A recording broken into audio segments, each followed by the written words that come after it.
अस्सलाम वालेकुम। Base academy के प्लेटफॉर्म से आज आपको दोबारा खुशामदीद कहता हूँ। टुडे जो आज हमने टॉपिक स्टार्ट करना है, पीछे हमने एक्सरसाइज 1.3 कंप्लीट की। आज जो हम टॉपिक करेंगे वो एक्सरसाइज 1.4 से रिलेट करेगा। और 1.4 एक्सरसाइज बेसिकली जिसमें हमने टॉपिक्स पढ़ने हैं आज उसकी डेफिनेशन फिर मैं आपको बात करूँगा। सबसे पहले जिसके अंदर हमने फंक्शन पढ़ना दैट इज कॉन्टिन्यूअस फंक्शन और डिसकॉन्टिन्यूअस फंक्शन। तो हम पहले आज डेफिनेशन देखेंगे आपके कॉन्टिन्यूटी ऑफ ए फंक्शन की। तो कॉन्टिन्यूटी ऑफ ए फंक्शन की definition, a function f of x is said to be continuous at a number c, यानी ये फंक्शन f of x जो है ये किसी नंबर रियल नंबर c पे हम कहेंगे कंटीन्यूअस है if and only if following three conditions are satisfied। कहता है अगर ये तीन कंडीशन सेटिस्फाइड हो तो सबसे पहली कंडीशन ये है कि f of c is defined, यानी ये जो फंक्शन है उस पॉइंट c पे डिफाइंड भी हो। डिफाइंड से क्या मुराद, जैसे मैंने पीछे का आपको मिसाल दी थी कि अगर आपके पास एक फंक्शन f of x आ जाए x² - 1 ओवर x + 1। अब ये फंक्शन अगर मैं आपसे कहूँ या नीचे x - 1 सपोज आप कर लें या चलें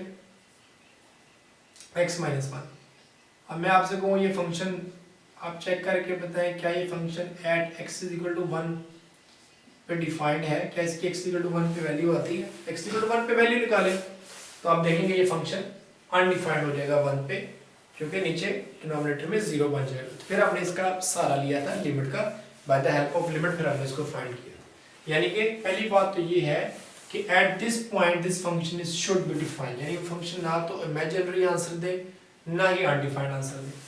दूसरी बात, इस पॉइंट के ऊपर फंक्शन की लिमिट एग्जिस्ट करे, अनडिफाइंड ना हो, इंफिनिटी के बराबर ना हो। जब लिमिट ले, limit when x approaches to c f of x, so ये एग्जिस्ट करे। तीसरी बात कि f of c का आंसर और इस लिमिट का आंसर सेम आना चाहिए। ये तीन कंडीशंस हैं कि f of c डिफाइंड हो, इमेजिनरी ना हो और उसका वैल्यू कभी जो है वो अनडिफाइंड ना हो। दूसरी कंडीशन कि लिमिट एग्जिस्ट करे। लिमिट की एग्जिस्ट करने से मुराद दो ही बातें, एक तो लिमिट अनडिफाइंड ना हो, दूसरी बात कभी कभी ऐसा भी होता है जैसे मैंने आपको लिमिट की डेफिनेशन में बताया था कि हमने उस जिस वैल्यू पे हम जिस पॉइंट पे हम लिमिट फाइंड कर रहे होते हैं उसके हमने लेफ्ट से भी अप्रोच करवानी होती है और राइट से भी। तो जो लेफ्ट वाली जब लेफ्ट से हम अप्रोच करवाते हैं उसको लेफ्ट लिमिट कहते हैं, लेफ्ट हैंड लिमिट, और जब राइट साइड से अप्रोच करवाते हैं यानी उस नंबर की बड़ी वैल्यू से उस तक अप्रोच करते हैं उसको कहते हैं राइट हैंड लिमिट। अगर लेफ्ट और राइट हैंड लिमिट दोनों का आंसर अलग अलग, तो एक रियल नंबर आ रहा हो लेकिन लेफ्ट हैंड किसी और नंबर के बराबर आ रही हो, राइट हैंड किसी और नंबर के बराबर आ रही हो, यानी लेफ्ट हैंड किसी और नंबर को अप्रोच कर रही हो, राइट हैंड किसी और नंबर को अप्रोच कर रही हो, फिर भी हम कहेंगे कि लिमिट यूनिक नहीं है, लिमिट एक ही नहीं है, लेफ्ट और राइट लिमिट एक ही नंबर को अप्रोच नहीं कर रही, इसलिए हम कहेंगे कि लिमिट एग्जिस्ट नहीं करती। तो दो सूरतों में लिमिट एग्जिस्ट जो है वो नहीं करती होती, यानी जब या तो देखिए इसका आंसर अनडिफाइंड आ जाए, इंफिनिटी दे दे, या लेफ्ट और राइट साइड का आंसर जो है वो यूनिक ना आए। और तीसरी बात, तो ऐसा कहता नहीं होना चाहिए, लिमिट का आंसर बराबर भी आना चाहिए लेफ्ट और राइट लिमिट। और तीसरी बात कहता है ये जो फंक्शनल वैल्यू है एक्चुअल वैल्यू c पे है और लिमिटिंग वैल्यू जो है इन दोनों का आंसर भी सेम आना चाहिए। अब इस डेफिनेशन का थोड़ा सा मैं ग्राफिकली भी आपको मीनिंग बताऊंगा कि हमने पीछे देखा, अगर मैं इसी फंक्शन की बात करूं तो ये फंक्शन जो है that is f of x is equal to x² - 1 over x - 1। अगर इस फंक्शन का हम ग्राफ ड्रॉ करें, graph at x is equal to 1 पे ब्रेक, यानी 1 पे अगर आप इसकी वैल्यू फाइंड करने की कोशिश करते हैं तो 1 पे आपको इसकी वैल्यू नहीं मिलती। क्यों नहीं मिलती, यानी इसके अंदर यहाँ पे क्यों नहीं मिलती कि जब हम x जगह 1 पुट करते हैं तो आंसर अनडिफाइंड हो जाता है, यानी उसको हम यहाँ पे इस ग्राफ के अंदर एक एज ए होल हम उसको बताएंगे कि ग्राफ यहाँ से टूट गया है, ग्राफ यहाँ से ब्रेक कर गया है, इस पे हमें वैल्यू नहीं पता। यस, अगर हम इसको लेफ्ट साइड से अप्लाई करवाते हैं, अप्रोच करवाते हैं या राइट साइड से अप्रोच करवाते हैं तो एक डेफिनेट नंबर यहाँ पे सपोज हमारे पास ये 1 सपोज कर लें 1.99 है, यानी राउंड अबाउट 2 को अप्रोच कर रहा है, लेकिन जस्ट एग्जैक्ट हम 1 के ऊपर जाते हैं तो ये क्या हो जाता है दैट इज ब्रेकेबल, यानी ये ब्रेक कर जाता है, अनडिफाइंड आंसर दे जाता है। इस वन से पहले और वन लेफ्ट मतलब वन से छोटी वैल्यूज लेके वन को अप्रोच करवाएं या वन से बड़ी लेके वन को अप्रोच करवाएं, ये एक डेफिनेट नंबर 2 को अप्रोच तो जरूर करता है, लेकिन एट x = 1 ये जो ग्राफ है ये टूट जाता है। यानी हम कह सकते हैं कि इसमें ये वाली कंडीशन तो सेटिस्फाइड कर रही है कि लिमिट तो एग्जिस्ट करती है, लेफ्ट और राइट लिमिट, कि वन से छोटी से अप्लाई कराएं या वन से बड़ी से कराएं, पैटर्न ये है कि 2 को अप्रोच कर रही है। लेकिन at exactly f of c, यानी c अगर यहाँ पे बात करें c1 पे, ये ग्राफ जो है वो डिफाइन नहीं है, अनडिफाइंड हो जाता है। चूंकि पहली कंडीशन सेटिस्फाइड नहीं हुई तो हम कहेंगे फंक्शन कॉन्टिन्यूअस नहीं है। अगर कोई एक भी कंडीशन सेटिस्फाइड नहीं होती तो हम कहते हैं फंक्शन कॉन्टिन्यूअस नहीं है, चूंकि ये यहाँ से डिफाइंड ही नहीं है। बेशक दूसरी लिमिट दूसरी डेफिनेशन खो भी रही है तो हम कहेंगे फंक्शन कॉन्टिन्यूअस नहीं है। और तीसरी का तो यहाँ पे सवाल ही पैदा नहीं होगा, क्योंकि जब f ऑफ c डिफाइंड ही नहीं है तो हम कैसे चेक करेंगे कि f of c limit of function की इक्वल है या limit x to c f of x equal है या नहीं है। तो इस तरह से इस डेफिनेशन का मतलब यहाँ पे ये भी होगा कि वो जो पॉइंट है वो पॉइंट डिफाइंड भी हो, यानी सपोज करें ये हमारे पास वो पॉइंट c है और ये इस तरह से फंक्शन का ग्राफ जो बनता है सपोज ऐसे बनता है, तो इस c के बिल्कुल ऊपर ये जो पॉइंट आपका f ऑफ c ये डिफाइंड हो, ये पॉइंट c। उसके बाद जब आप x को अप्रोच कराएंगे लेफ्ट साइड से या राइट साइड से, तो इसके जो आंसर है वो भी खास डेफिनेट रियल नंबर को अप्रोच कर रहा हो, और जो वैल्यू इस एक्चुअल वैल्यू की जो वैल्यू एक्चुअल वैल्यू जब वैल्यू की फंक्शन में पुट करें आए वही लिमिटिंग का आंसर हो, तो हम कहेंगे फंक्शन कॉन्टिन्यूअस है। यानी ये जो फंक्शन है इसमें ब्रेक नहीं होगा, इसमें ये फंक्शन कहीं पे टूटेगा नहीं, क्योंकि ब्रेक ये टूटता तभी है जब उस पॉइंट पे वो वैल्यू, जैसे मैंने पिछले एक एग्जांपल में मिसाल दी कि वैल्यू ही वहां पे डिफाइन जो है वो नहीं रहती, तो फंक्शन वहां पे टूट जाता है। तो इससे मुराद ये हुआ कि जब फंक्शन कंटिन्यूअस होगा तो फंक्शन अनब्रेकेबल होगा, फंक्शन में कोई ब्रेक नहीं होंगे। यहां से ये दो बातें हमारे पास क्लियर हो गई, दो तीन बातें, कि जब भी फंक्शन कंटिन्यूअस होगा तो फंक्शन के ग्राफ में ब्रेक्स नहीं होंगे, वो कंटिन्यूअस ग्राफ बनेगा, ख्वाह वो लीनियर फंक्शन का ग्राफ हो या ऐसे हो या कोई भी ग्राफ हो, कहीं से टूटेगा नहीं, कहीं से उसमें ब्रेक नहीं होगी। तो यहाँ से हम अपनी एक्सरसाइज स्टार्ट करते हैं। एक्सरसाइज 1.4 उसकी कुछ क्वेश्चन की तरफ मैं आपको लेके जाऊंगा और आपको उसका कंसेप्ट जगह समझाऊंगा कि हमने किस तरह से इसको सॉल्व करना है। तो एक्सरसाइज 1.4 के पहले क्वेश्चन में उसने हमें एक फंक्शन दे दिया, कहता है एट c = 1, आप c पे लेफ्ट हैंड लिमिट भी फाइंड करें और राइट हैंड लिमिट भी फाइंड करें और बताएं क्या लिमिट एग्जिस्ट करती है या नहीं करती। तो हम इसकी लेफ्ट हैंड लिमिट निकालेंगे, राइट हैंड लिमिट निकालेंगे, अगर तो दोनों का आंसर सेम आएगा तो फिर हम कहेंगे yes the limit is defined. इसमें सबसे पहले मैं, आप मेरे प्यारे बच्चों, मैं यहाँ पे जो लिमिट फाइंड करने जा रहा हूँ, जो फंक्शन हमें दिया हुआ है f of x that is 2x² plus x minus 5, यहाँ पे हमने जो लिमिट फाइंड करनी है at c = 1, मैं यहाँ पे प्यारे बच्चों फाइंड करूंगा limit when x approaches to 1 positive, यानी राइट हैंड लिमिट लेने जा रहा हूँ 1 से बड़ी वैल्यू f of x, और f of x तुम्हारा वही जो हमें दिया हुआ सवाल के अंदर, वो हमें मालूम limit x approaches to 1 positive 2x² plus x minus 5। जी प्यारे बच्चों, लिमिट के हम असूल जानते हैं, यहाँ पे चूंकि फ्रैक्शनल फंक्शन नहीं है तो इसका आंसर कभी भी अनडिफाइंड नहीं होगा, तो आप वैसे ही 1 को उठा के पुट कर सकते हैं। अब 1 प्लस लिखे या 1 नेगेटिव लिखे, याद रखें वैल्यू हमने पूरी एग्जैक्ट 1 ही करनी होती है। 1 प्लस या 1 नेगेटिव कुछ सूरत हाल में फर्क डालता होता है फंक्शन पे, वो जैसे अगला सवाल करूंगा तो मैं उसमें आपको बताऊंगा कि उसमें क्या इससे कुछ फर्क पड़ सकता है, बट यहाँ पे कोई ऐसा फर्क नहीं पड़ेगा, क्योंकि 1 पॉजिटिव ले ले या 1 नेगेटिव ले ले हमारे पास फंक्शन एक ही है। तो जहां जहां सारा मैं 1 पॉजिटिव पुट करता हूँ यानी 1 पुट करता हूँ, तो 2 × 1 का प्यारे बच्चों स्क्वायर माइनस 1 और प्लस 1 माइनस 5। तो यहाँ पे बड़े प्यारे बच्चों अगर आप देखें तो मैंने यहाँ पे फंक्शन की जगह उसकी लिमिट जो है वो पुट कर दी है। तो 1 का स्क्वायर आप प्यारे बच्चों जानते हैं कि 1 plus 1 minus 5 that is 2 × 2 plus 1 minus 5 that is -2।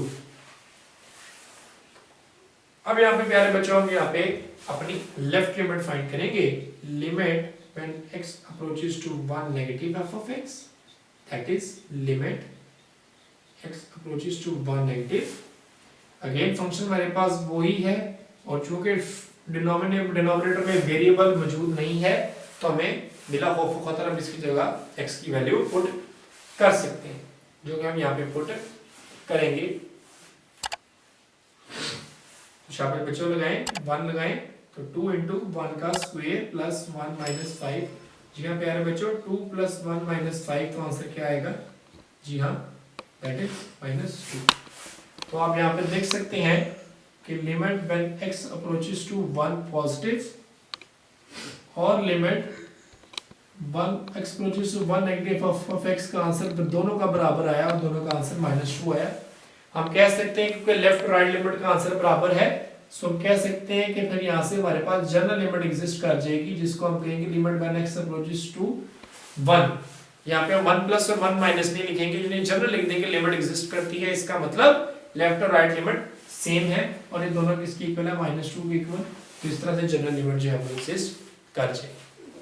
इसी तरह से प्यारे बच्चों हमारे पास क्वेश्चन मौजूद है x-5 mod at c = 5। इसमें भी हमने चेक करना है कि लेफ्ट लिमिट और राइट लिमिट का आंसर, दोनों का आंसर निकालना है और चेक करना है क्या दोनों का आंसर सेम आता है या नहीं आता। तो जब प्यारे बच्चों मैं यहाँ पे राइट लिमिट दूंगा, दैट इज लिमिट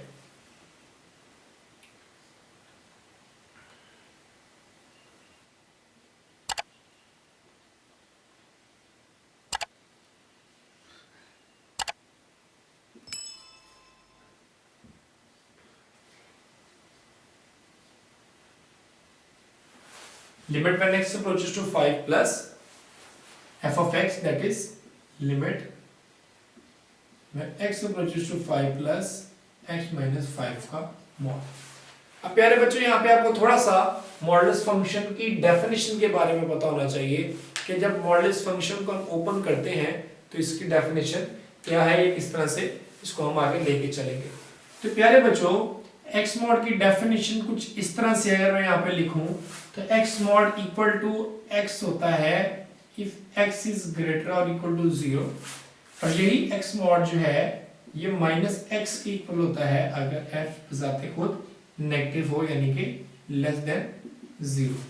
यानी ये इसकी कुछ फंक्शन की इसकी डेफिनेशन है और इसको पीस वाइज डेफिनेशन हम यानी कि पीसेस में हम इसकी डेफिनेशन करते हैं, क्योंकि किसी भी नंबर की मॉडुलस वैल्यू से मुराद उस नंबर का ओरिजिन से फासला होता है।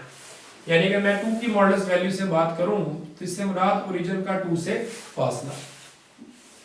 तो ये जो 2 है ये ओरिजिन से, चूंकि 2 यूनिट्स के बाद फासले पे वाक़ है 1 और 2, ये ओरिजिन है।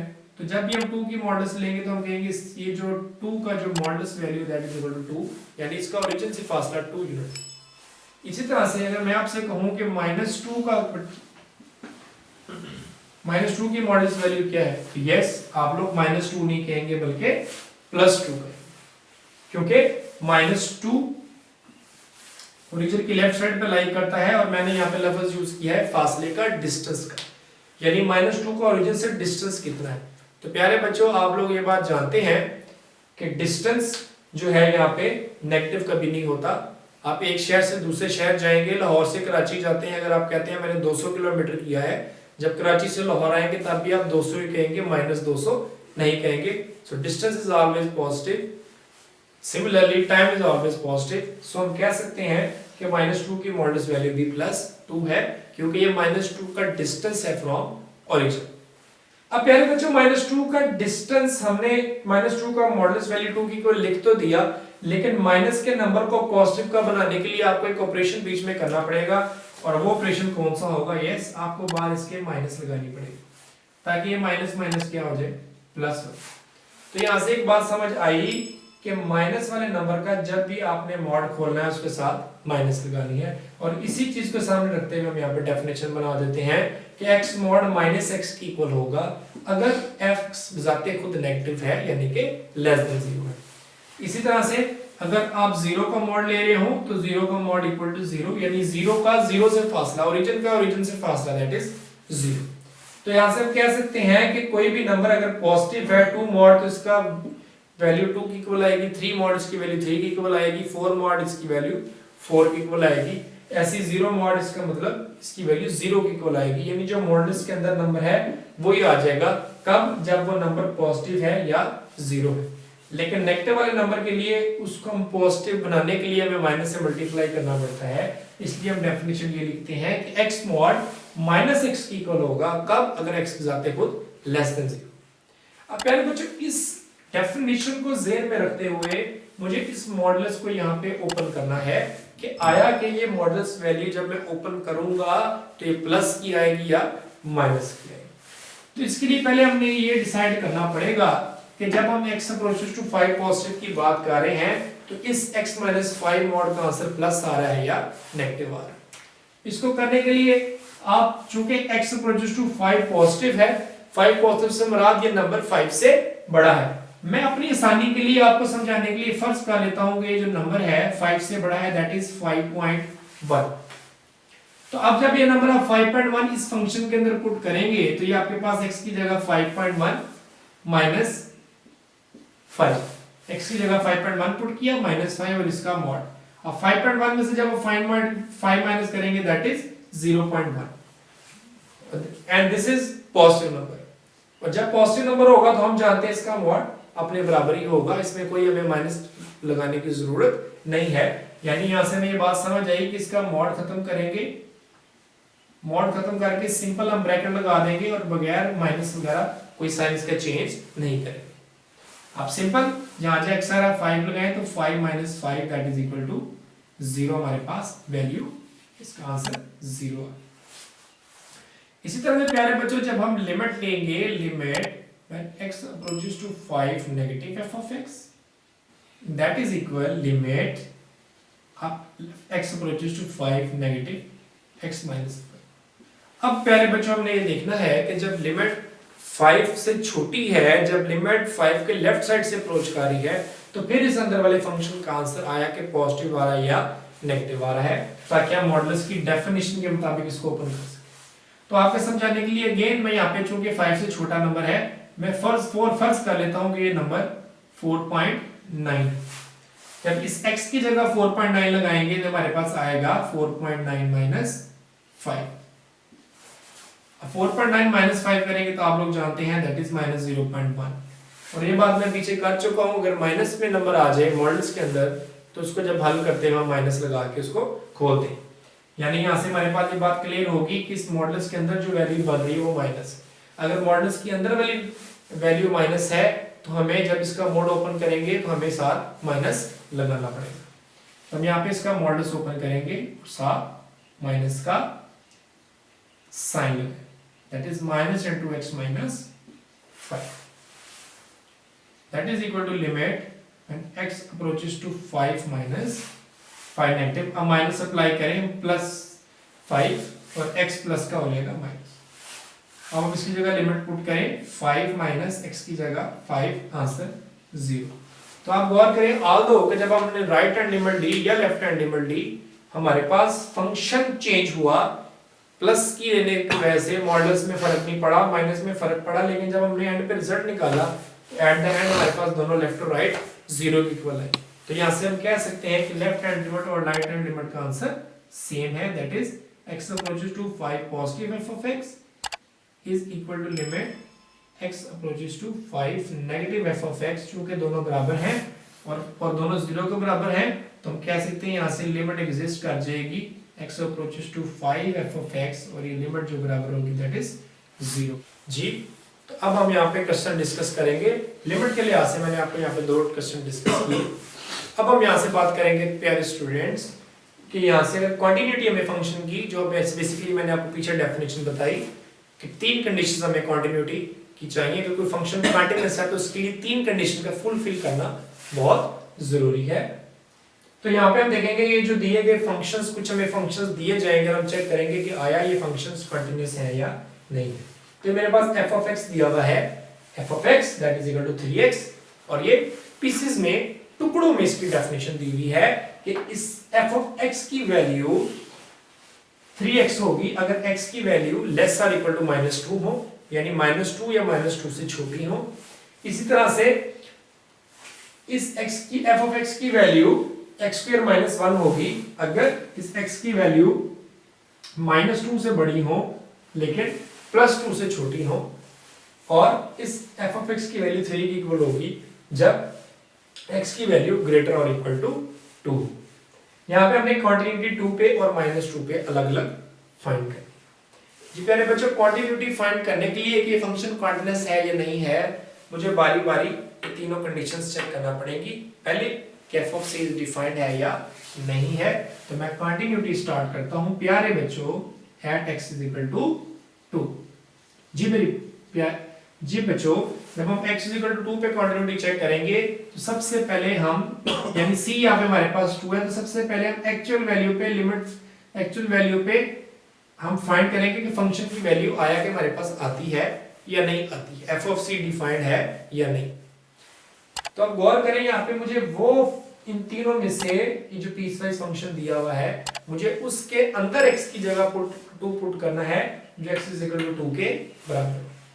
तो प्यारे बच्चों गौर करें, अगर मैं इस पीसवाइज फंक्शन की पहले स्टेप में देखूं तो दैट इज x लेस और इक्वल टू -2, यहाँ पे +2 का जिक्र नहीं है, यहाँ पे -2 का जिक्र है, जबकि हमें जो कॉन्टिन्यूटी फाइंड करनी है वह x इक्वल टू 2 पे हम बात कर रहे हैं, तो इसका मतलब ये पहले वाला स्टेप तो यहाँ से हम नहीं लेंगे। सेकंड वाले पे गौर करें, that is greater than -2 but less than 2, तो हमें तो इक्वल टू 2 के लिए चाहिए, लेस देन 2 के लिए नहीं चाहिए, तो इसका मतलब ये भी हम नहीं लेंगे। तो प्यारे बच्चों हम कौन सी लेंगे? यस, हम लेंगे ग्रेटर और इक्वल टू 2, क्योंकि जो खुले ओपन सेंटेंस जो होते हैं ग्रेटर और इक्वल टू 2 से मुराद ये है कि x जब इक्वल टू 2 है तब भी आपने यही डेफिनेशन लेनी है, और जब x ग्रेटर देन 2 है तब भी आपने इसी डेफिनेशन के अंदर फंक्शन की वैल्यू पुट करनी है। तो at x is equal to 2 हमारे पास जो डेफिनेशन है वो ये है 3। अब इसके अंदर चूंकि x मौजूद नहीं है, अगर x होता तो मैं उस x की जगह 2 पुट कर देता, चूंकि ये कांस्टेंट फंक्शन है तो कांस्टेंट फंक्शन 3 वैसे का वैसे ही आ जाए। ये हमारे पास आ गई प्यारे बच्चों f of 2 is equal to 3 and which is ये डिफाइंड है, इसका आंसर इमेजिनरी नहीं आया, इसका आंसर अनडिफाइंड नहीं आया, तो ये डिफाइंड है। अब हम दूसरी चीज यहां से ये चेक करेंगे कि क्या लिमिट यहां पे एग्जिस्ट करती है या नहीं करती। तो प्यारे बच्चों आप लोग ये बात जानते हैं कि लिमिट किसी फंक्शन की उसी सूरत में एग्जिस्ट करती है जब इसकी लेफ्ट हैंड और राइट हैंड लिमिट का आंसर बराबर। तो मैं यहां से पहले limit x approaches to 2 positive f of x को देख लेता हूं क्या एग्जिस्ट करती है कि नहीं। तो प्यारे बच्चों limit x approaches to 2 positive से मुराद हमने x देखना है जो 2 से बड़ा हो, यानी कि x 2 की राइट साइड से अप्रोच कर रहा है, 2 से बड़ा है। तो अगर हम गौर करें यही हमारे पास डेफिनेशन है जिसमें x जो है वो ग्रेटर और इक्वल टू 2 है। इक्वल के लिए भी यही डेफिनेशन और x ग्रेटर देन 2 के लिए भी यही डेफिनेशन, और इस डेफिनेशन के मुताबिक f ऑफ x हमारा बराबर है 3। अब कांस्टेंट फंक्शन में चूंकि x नहीं है तो इसकी लिमिट अपने बराबर ही लिया। अगर आप गौर करें एक्चुअल वैल्यू का आंसर भी वही आया और राइट हैंड लिमिट का आंसर भी वही आया। अब अगर यहाँ पे अगर ये दोनों चेंज हो जाते हैं तो मैं यहीं पे कह देता कि फंक्शन कॉन्टिन्यूअस नहीं है, लेकिन चूंकि दोनों सेम आ रहे हैं तो अब मैं लेफ्ट हैंड लिमिट चेक करने पे जाऊंगा, अगर उसका आंसर भी यही आया 3 तो फिर हम कहेंगे ये फंक्शन जो है वो कॉन्टिन्यूअस है। बट अगर हमें यहीं पे मिल जाता कि ये दोनों मुख्तलिफ हैं तो हमें लेफ्ट हैंड लिमिट चेक करने की जरूरत ही नहीं थी, हमने यहीं से कह देना था कि ये फंक्शन जो है वो कॉन्टिन्यूअस नहीं। तो प्यारे बच्चों यहाँ से मैं limit x approaches to 2 negative f of x find करूंगा, दैट इज मेरे प्यारे बच्चों x अप्रोचेस टू 2 नेगेटिव, जब x 2 से छोटा है जी कौन सी तरीक? यस ये वाली।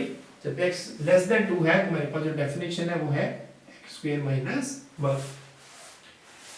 इसमें x की जगह आप 2 पुट करें, दैट इज 2 का square 4 - 1 that is also equal to 3। तो अगर आप गौर करें तो हमारे पास लेफ्ट हैंड लिमिट का आंसर यानी एक्चुअल वैल्यू का आंसर, लेफ्ट हैंड लिमिट का आंसर और राइट हैंड लिमिट का आंसर सेम आ चुके हैं। तीनों के आंसर 3 है। तो हम कह सकते हैं f ऑफ 2 बराबर हो गया लिमिट इन दोनों को मिला के x approaches to 2 f of x और ये इज इक्वल टू 3, दोनों की वैल्यू सेम आ रही है। सो हम कह सकते हैं so f of x is continuous at x is equal to 2। जी प्यारे बच्चों, अब हम वैल्यू फाइंड करेंगे at x is equal to -2 पे कि क्या एट x is equal to -2 पे ये फंक्शन कंटिन्यूस है या नहीं। तो कंटिन्यूटी